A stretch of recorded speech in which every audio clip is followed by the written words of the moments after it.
Врачка, пухлая яичко, его за наличку ждет уже больничка. Она хочет денег, а я здоровье, но вместо денег он взял молоко коровье. Он поехал на драндулете в больницу, в регистратуре зайчонок увидел птицу. Она сказала: что случилось, ай-яй-яй? Да в принципе бог к терапевту шагай. Заяц пришел к терапевту, а там был не терапевт, а хирург универсал.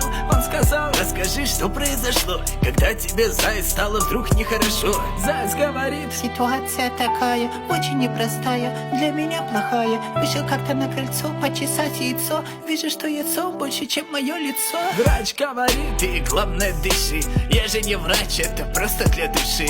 А на самом деле я таксист по вечерам. Но я тебе рад, точнее твоим деньгам.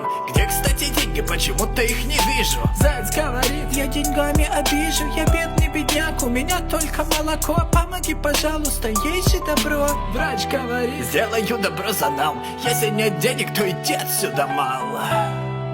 Если нет денег, то иди отсюда, мало. Fucking life, что за жизнь?